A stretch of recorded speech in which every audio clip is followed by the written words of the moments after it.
Então, eu acho que a igreja não deve fazer regra nenhuma sobre isso. Onde a Bíblia não faz regra, nós também não vamos fazer. Então, cada um ora como achar que deve. Se quiser se ajoelhar, se ajoelhe. Se quiser ficar em pé, fique em pé. Quem quiser ficar sentado, que fique. Às vezes, porque é um ajuntamento, né? Estamos todos juntos, talvez uma mesma postura fale de identificação, de que nós somos uma família, estamos unidos nisso, mas isso, na verdade, não é obrigatório.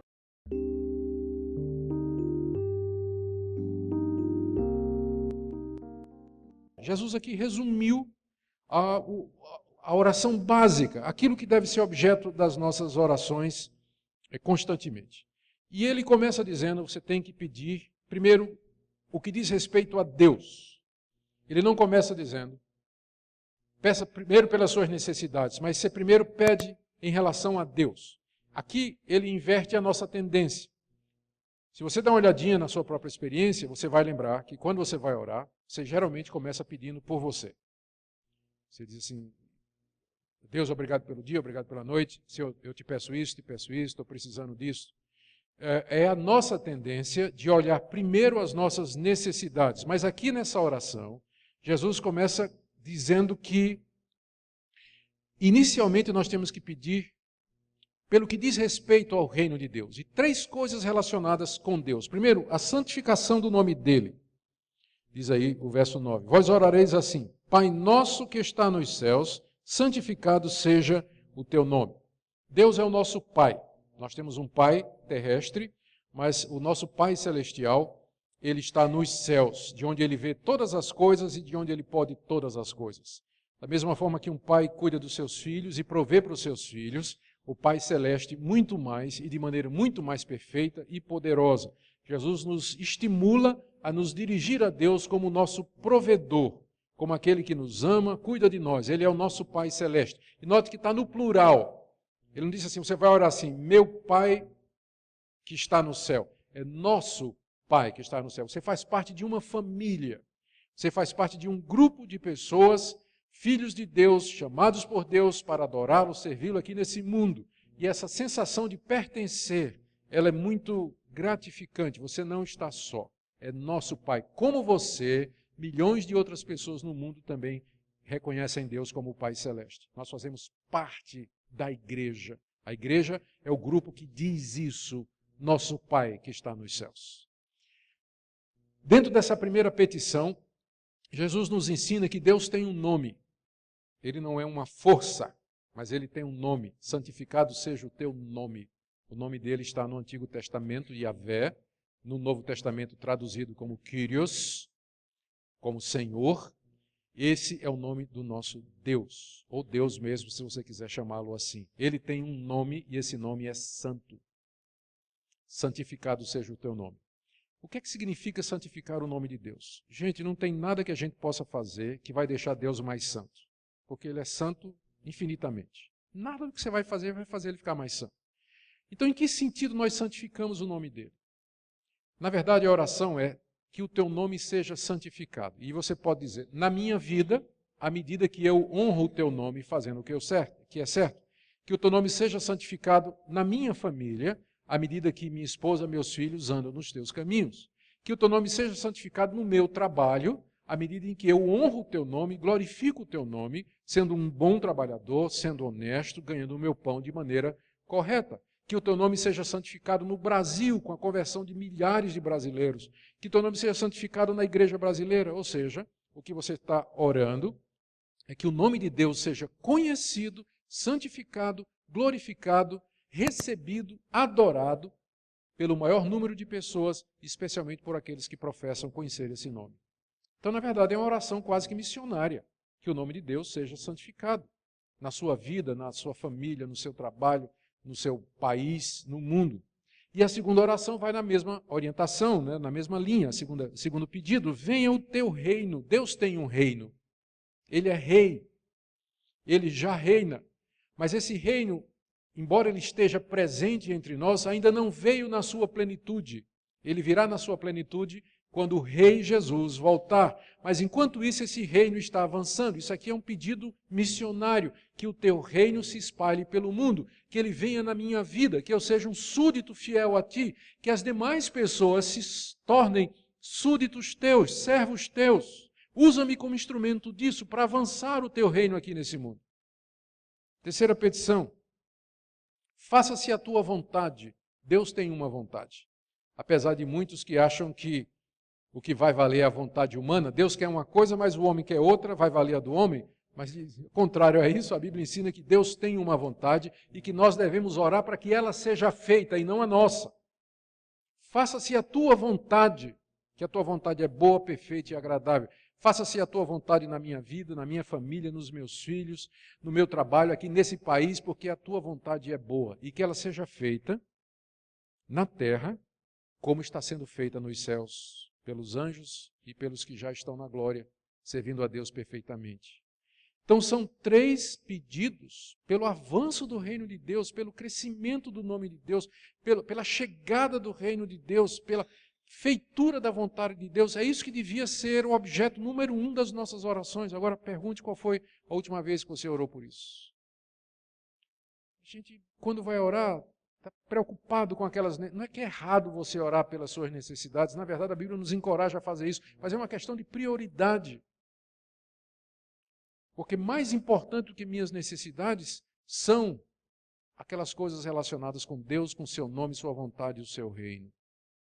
Se nós levássemos mais tempo suplicando a Deus por isso, o que estamos pedindo aqui, na verdade, é avivamento espiritual, é crescimento missionário, é multiplicação da igreja, é crescimento da igreja, do povo de Deus. Se a gente colocar os interesses de Deus e as coisas de Deus em primeiro lugar, as nossas orações terão efeito com certeza maior. Jesus nos ensinou a orar assim. Depois vem os 3 pedidos relacionados conosco. Primeiro, pão. O pão nosso de cada dia nos dá hoje. 3 observações aqui, 2 na verdade. Primeiro, Deus sempre manda a gente pedir aquilo que Ele está disposto a dar. Quando Ele diz, peça pelo pão, Ele está dizendo que o pão Ele dá. O pudim é opcional. Você pode pedir pelo pudim, mas não tem garantia. A garantia aqui é o pão. Né? O pão nosso de cada dia nos dá hoje. Então, o pão Deus vai lhe dar. Ele vai lhe dar o seu sustento. O pudim é extra. Pode ser. Né? Pode ser que você tenha. Isso vai depender da vontade dele, das circunstâncias. De repente, se Deus lhe der pudim, nunca mais você vai querer ser pão, vai querer ter pão, vai ficar mal acostumado. Eu não sei. Deus tem as razões dele. Mas ele promete o pão. Segunda coisa que ele está dizendo aqui, é que a gente tem que orar pelo pão diário. Ele não está dizendo que você ore pelo pão de amanhã. Não é que você não possa fazer provisões para amanhã, pedir a Deus que lhe guarde o restante da sua vida, mas o que Deus está se comprometendo é hoje. Ele está dizendo que Ele vai dar hoje. O amanhã pertence a Ele. Nós não sabemos o que vai acontecer amanhã. Talvez aqui é uma reminiscência do maná que caía do céu, o pão que caía do céu e que só se via para aquele dia. Quando o israelita guardava o pão que caía na quinta para comer na sexta ele amanhecia bichado, não prestava. Então, o pão é para cada dia. Deus lhe garante o seu sustento hoje. Por que Ele faz isso? Para você não viver preocupado com o dia de amanhã. Para você não viver ansioso com as coisas que não aconteceram. Com coisas que provavelmente nem vão acontecer. A maior parte das nossas preocupações nunca se materializa, são apenas medos que se dissipam às vezes no dia seguinte. Mas Deus promete nos dar o pão diário. Segunda coisa, perdoe as nossas dívidas.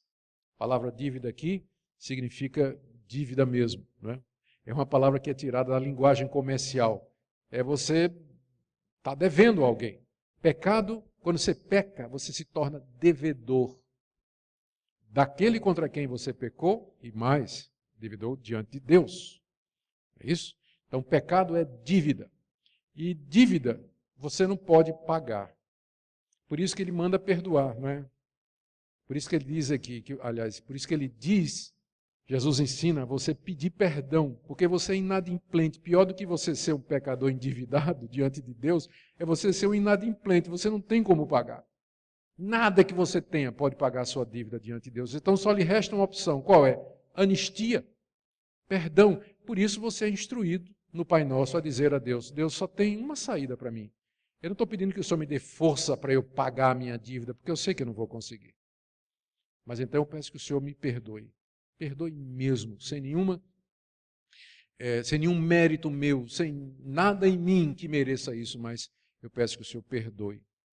E aqui, Jesus diz assim, perdoe, Senhor, as minhas dívidas, como eu perdoo aos meus devedores. Eita, que é difícil, né?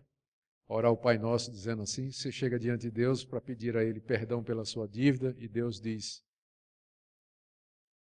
e fulano, e cicrano, você já perdoou a dívida que aquela pessoa tem contigo? A mágoa que ela lhe causou, as palavras que ela disse, o mal que ela lhe fez, os xingamentos, a indiferença, o maltrato, você já perdoou? Aqui Jesus vai desenvolver isso no final, porque essa vai ser a condição para o perdão, eu vou chegar lá daqui a pouco. Mas a segunda coisa que nós temos que pedir é perdão pelas nossas dívidas, que nós as contraímos diariamente. Terceiro pedido relacionado, pão, perdão, proteção. Não nos deixes cair em tentação. Algumas versões dizem, não nos induzas à tentação. O sentido é diferente, mas a conclusão é a mesma. Está no poder de Deus evitar que nós sejamos mais tentados do que nós podemos aguentar. Por isso que há esse pedido aqui, para que Deus não nos deixe entrar numa situação em que nós vamos acabar caindo no pecado. Se cairmos, a culpa é nossa. Mas o crente, ele não somente pede para não pecar, mas ele pede a Deus para que Deus o ajude a evitar situações em que o pecado se torna mais possível. Não é só você pedir a Deus para lhe livrar do adultério, mas você pedir a Deus para lhe livrar de situações em que, se você entrar, o adultério fica mais fácil. A gente deve fugir não somente do pecado, mas de tudo aquilo que pode levar ao pecado. Você conhece a sua fraqueza. Você é muito tentado sexualmente. Então, você vai ter que fugir não somente do adultério, mas você vai ter que tomar várias medidas antes, com a ajuda de Deus. É por isso que você vai orar. Né? Restrição à internet, restrição ao que você vê na televisão, restrição aonde você coloca os seus olhos. Lembrando que a primeira olhada, às vezes, você não tem como evitar, mas a segunda você pode. Às vezes passa na sua frente, fazer o quê? Mas a segunda olhada você pode evitar. A segunda você pode evitar. Então, por isso que ele diz, Solano.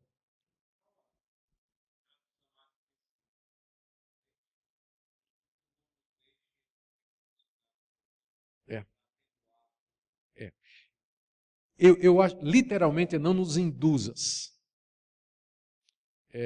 Que aí, para atenuar, a corrigida tem não nos induzas, mas a atualizada já não nos deixes cair. O problema é que lá o verbo, se não me engano, é que o verbo está na voz média passiva, que tanto pode significar uma ação que é feita sobre nós, como uma ação reflexiva, que o sujeito exerce sobre ele mesmo. Né? Então, não nos deixes cair, é reflexivo, e a voz passiva seria não nos induzir, Deus fazendo alguma coisa. E, às vezes, essa voz passiva, média passiva, a gente realmente não sabe. Eu creio que mais literalmente seria o caso da voz passiva, né? Não nos induza à tentação. Deus como agente. Não nos coloque numa tentação, não me coloque, Deus, numa situação em que eu vou me sentir muito tentado. Seria mais ou menos isso. Que aí é a mesma coisa de dizer, não me deixa cair em tentação. Jonatas. Não nos deixa entrar em tentação. Que Bíblia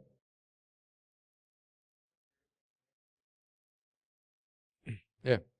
Não, é isso mesmo. No fim, é tudo a mesma coisa. Como eu disse, o versículo está pressupondo que Deus tem o poder de controlar as circunstâncias a ponto de você poder orar e dizer assim, Deus, tu que estás no controle de tudo, não deixa acontecer alguma coisa em que eu fique vulnerável, porque se eu ficar, eu posso cair. Então, é isso que você está pedindo. Diga. Ele está perguntando. Ele está perguntando se os gestos na oração ou até no louvor, como levantar as mãos ou qualquer outra coisa, qual é a motivação das pessoas, não é isso? Se está certo, se está errado. Sobre a motivação, eu não sei. Isso aí, Deus é que sabe, porque aqui. Mas a verdade é que, biblicamente, não tem nenhuma restrição. Aquilo que eu disse no início, não tem nenhuma recomendação. Vou colocar assim, não tem nenhuma recomendação da Bíblia sobre postura física. Como é que você vai estar para orar ou para louvar a Deus? Você encontra gente orando de joelho, você encontra gente orando em pé. Você encontra, por exemplo, Salomão no Antigo Testamento, tem um relato de que ele, na inauguração do templo, ele ficou em pé em cima do tablado, ergueu as mãos para os céus, olhou e orou a Deus. Então, se a gente vai seguir o exemplo de Salomão, todo mundo aqui na igreja, na hora de orar, pode levantar a mão e olhar para o céu. Não tem problema nenhum. O próprio Jesus, quando foi ressuscitar Lázaro, o que é que diz lá o texto, lá em João 11? Ele ficou na sepultura, levantou os olhos para o céu e disse: Pai, eu sempre sei que o Senhor me ouve. Curioso é que tu não encontra nenhum caso de gente orando de cabeça baixa e olho fechado na Bíblia. A gente só encontra o contrário. Gente de olho aberto levantando mão. Então, eu acho que a igreja não deve fazer regra nenhuma sobre isso. Onde a Bíblia não faz regra, nós também não vamos fazer. Então, cada um ora como achar que deve. Se quiser se ajoelhar, se ajoelhe. Se quiser ficar em pé, fique em pé. Quem quiser ficar sentado, que fique. Às vezes, porque é um ajuntamento, né? Estamos todos juntos, talvez uma mesma postura fale de identificação, de que nós somos uma família, estamos unidos nisso, mas isso, na verdade, não é obrigatório. Solano. Pois é, Salomão, essa aqui é curiosa. Ele não só estava, ele ergueu as mãos, mas estava de joelho. Então você tem uma variação, né, de joelho em pé, mão levantada, mão para baixo, deitado, barriga do peixe, a oração de Jonas estava lá na barriga do peixe, né? Então não tem recomendação. Tá? Agora, o que se deve evitar é o exibicionismo, sem dúvida, não é? Tem que ter cuidado com isso. Às vezes tem orações que a gente se sente melhor de joelho mesmo. Tem momentos que você se sente tão quebrado, você tem vontade de se ajoelhar e meter a cara no chão. E orar com a boca no pó. Não tenho dificuldade com isso. Bom, gente, terminando, então. Tem um detalhe aqui só, que você deve estar se perguntando, no final do verso 13, onde está em colchetes a expressão, pois teu é o reino, o poder e a glória para sempre. Amém. Isso aqui é uma expressão tirada do primeiro livro das Crônicas, capítulo 29, verso 11. Está em colchetes porque alguns manuscritos antigos não têm esse final da oração. E ela não aparece em Lucas, que é quem reproduz também o Pai Nosso.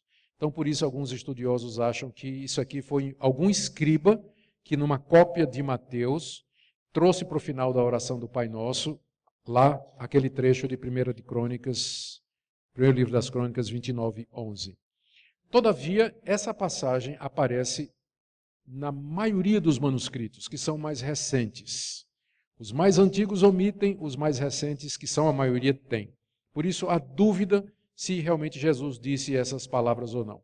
Mas considerando a antiguidade desse texto, a recepção dele por parte da igreja durante todos esses anos, e também porque ele bate perfeitamente com tudo que está dito antes, Senhor, faz tudo isso porque teu é o reino, teu é o poder e tu é a glória para sempre. Amém? Eu não vejo problema em considerar como sendo, de fato, original e parte da oração feita por Jesus. Terminando, a condição que Jesus colocou.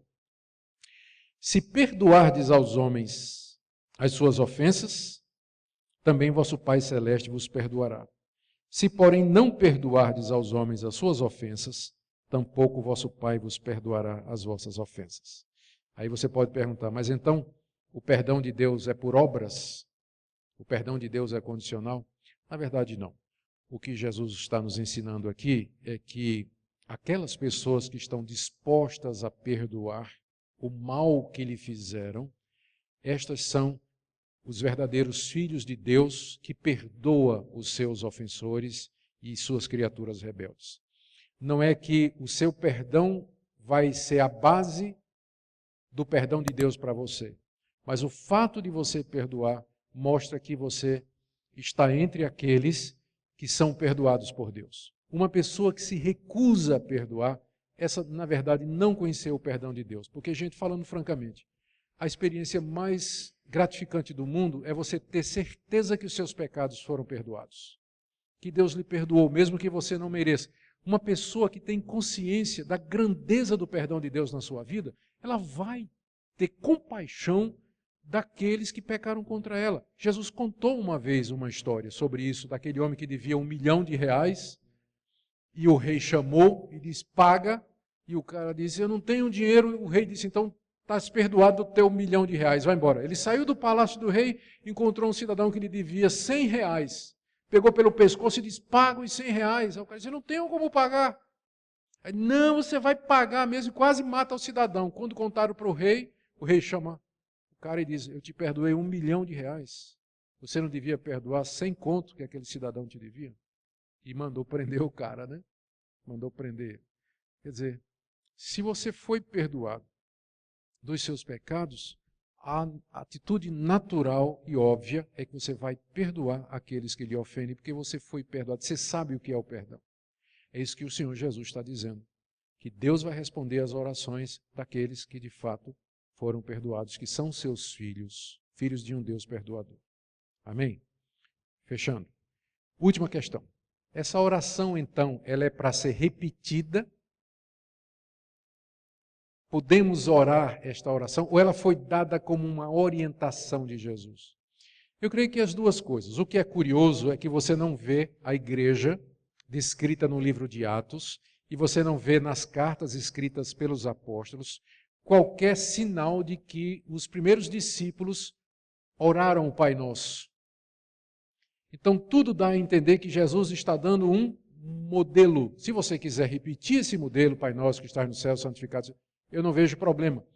Mas foi dado como um modelo do que é que você deve pedir, como você deve pedir, quais são as prioridades, o que é que Deus está disposto a fazer, quais são as condições que você tem que cumprir para que as suas orações sejam respondidas. Então, o Pai Nosso foi dado basicamente para funcionar como uma orientação para a sua vida de oração, embora não seja errado você, na sua angústia, quando faltam palavras, usar essa oração como modelo. Porque às vezes falta palavra na hora de orar, né? A angústia é tão grande e a confusão é tão grande que a gente não sabe o que fazer. Usa como modelo para priorizar as necessidades. A oração do Pai Nosso, encontrada em Mateus 6:9, é um precioso ensino de Jesus, que oferece um modelo de comunhão com Deus. Contudo, é vital compreender que Jesus apresentou essa oração como um exemplo e não como um ritual obrigatório. Ele nos ensinou sobre a profundidade e a abrangência da oração, não para nos aprisionar a uma fórmula, mas para nos libertar a buscar um relacionamento sincero e dinâmico com o nosso Pai Celestial. Jesus Cristo introduziu o Pai Nosso como uma resposta à hipocrisia e às vãs repetições dos religiosos de sua época. Em Mateus 6:7, ele nos orienta: E orando não useis de vãs repetições, como os gentios, que pensam que por muito falarem serão ouvidos. Jesus deseja que nos afastemos de práticas mecânicas e vazias, e que nossa oração seja marcada por autenticidade e conversa real com Deus. A oração deve ser a expressão genuína dos nossos corações, e não uma recitação sem vida. Portanto, ao considerarmos a oração do Pai Nosso, lembremos que Jesus nos ofereceu um padrão de oração que abrange adoração, petição, confissão e submissão à vontade de Deus. Ele nos ensina a começar com um reconhecimento da santidade de Deus, seguindo com a submissão ao seu reino e vontade, e culminando com nossas necessidades diárias, perdão e proteção contra a tentação.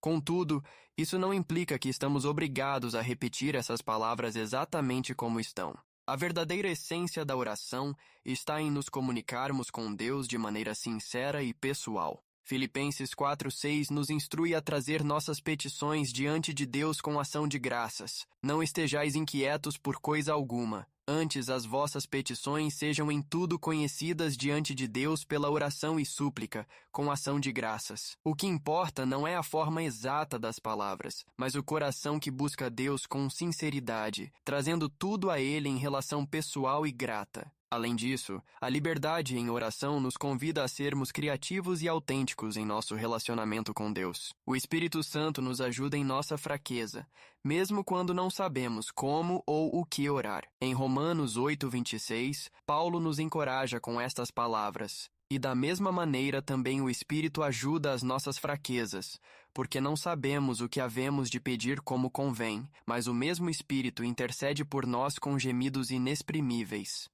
Isso ressalta que a oração é uma parceria com o Espírito de Deus dentro de nós, expressando as profundezas do nosso ser ao nosso Criador. Portanto, enquanto valorizamos a oração do Pai Nosso como um modelo precioso, somos chamados a experimentar a liberdade em nossa vida de oração.